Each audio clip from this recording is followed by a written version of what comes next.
Hello प्यारे बच्चों, good morning. कैसे हैं आप सब? टॉप ऑफ द वर्ल्ड यानी बहुत खुश। सभी बच्चे खुश हैं, स्वस्थ हैं?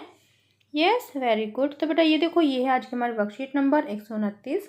तो सभी बच्चे वर्कशीट शुरू करने से पहले चैनल को सब्सक्राइब कर लीजिए, बेल आइकन को दबा लीजिए ताकि आगे आने वाली वीडियो का नोटिफिकेशन आपको तुरंत मिल जाए। तो ये आज की हमारी वर्कशीट है, ये देख लीजिए। तो आपको पता ही होगा हमें पहले क्या करना है। सबसे पहले विद्यार्थी का नाम, बच्चे अपना नाम लिखेंगे। यहाँ लिखेंगे अपने शिक्षक और शिक्षिका का नाम। ये हमारे कक्षा 3 के बच्चों के लिए वर्कशीट है। यहाँ लिखेंगे अपना सेक्शन A, B या C, जो भी आपका सेक्शन हो। ये है हमारी वर्कशीट नंबर 129। क्या डेट है? 10 दिसंबर 2020। ये हमारी हिंदी की कार्यपत्रिका है, यानी हिंदी की वर्कशीट, जो आपकी पाठ्य पुस्तक रिमझिम से ली गई है। पाठ का नाम है बहादुर बित्तो। तो चलिए शुरू करते हैं। पहले पढ़ते हैं। क्या आप जानते हैं कि 10 दिसंबर का दिन प्रत्येक वर्ष अंतर्राष्ट्रीय मानवाधिकार दिवस के रूप में मनाया जाता है। यानी जो 10 दिसंबर होता है वो हर साल प्रत्येक वर्ष ह्यूमन राइट्स डे यानी अंतर्राष्ट्रीय मानवाधिकार के दिवस के रूप में मनाया जाता है। यह दिवस मनुष्यों को उनके अधिकारों के प्रति जागरूक करने के उद्देश्य से मनाया जाता है। मानवाधिकार वे मौलिक अधिकार हैं जो सभी मनुष्यों को शिक्षा, स्वतंत्रता एवं समानता प्रदान करते हैं। इन अधिकारों के अनुसार किसी भी व्यक्ति के साथ जाति, वर्ण, लिंग, भाषा, धर्म, राजनीति या अन्य विचार प्रणाली, किसी देश या समाज विशेष में जन्म, संपत्ति या किसी प्रकार की अन्य मर्यादा आदि के आधार पर भेदभाव नहीं किया जा सकता। फिर नेक्स्ट देखो, नेक्स्ट हमारा टॉपिक है पुनरावृत्ति कार्य पत्रिका। ठीक है, यानी दोहराएं। तो चलिए देखते हैं प्यारे बच्चों, पाठ बहादुर बित्तो पढ़ने के बाद आपको भी बित्तो की बहादुरी और सूझबूझ ने प्रभावित किया होगा। तो आइए आगे पढ़ने से पहले एक बार हम जांच लेते हैं कि इस पाठ से हमने क्या क्या सीखा है। तो चलिए देखते हैं आज का हमारा प्रश्न नंबर 1 क्या है। प्रश्न नंबर 1, तो चलिए डिब्बे में से सही शब्द चुनकर दी गई संज्ञा और सर्वनाम शब्दों की तालिका पूरी करते हैं। तो आपने पढ़ा है ना कि संज्ञा किसे कहते हैं? किसी व्यक्ति, स्थान, ठीक है, किसी व्यक्ति, वस्तु, स्थान के नाम को हम संज्ञा कहते हैं। और जो उनके प्रयोग उनके स्थान पर प्रयोग किए जाते हैं यानी संज्ञा के स्थान पर, उन्हें हम सर्वनाम कहते हैं। जैसे यहाँ पर देखो, यहाँ पर क्या है? बित्तो, जो एक नाम है, व्यक्ति का नाम। तो ये क्या है? ये संज्ञा है। और क्या है? मुझे, तो मुझे क्या है? ये हो गया सर्वनाम। ठीक है, मुझे। फिर देखो खुशी क्या है? खुशी, तो खुशी भाववाचक संज्ञा है, खुशी। तो यहाँ हम खुशी लिखेंगे क्योंकि ये क्या है? संज्ञा। खुशी, खुशी। ठीक है। फिर नेक्स्ट देखो, आपका, आपका क्या है? आपका, आपका हो गया है सर्वनाम। ये हो गया हमारा सर्वनाम।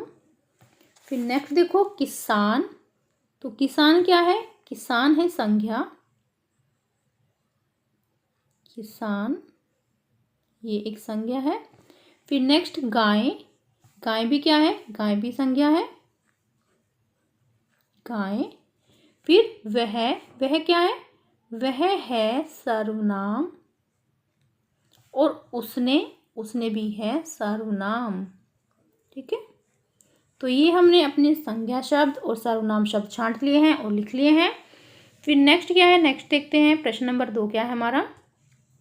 प्रश्न नंबर 2, यदि शब्द समूह चुनकर सही शब्द चुनकर खाली स्थान भरिए।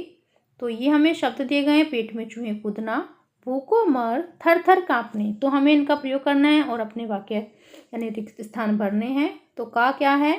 बैल के न होने पर हम, तो यहाँ पर क्या आएगा? भूखो, भूखो मर जाएंगे। तो यहाँ हम लिखेंगे अपने फिल इन द ब्लैंक्स में भूखो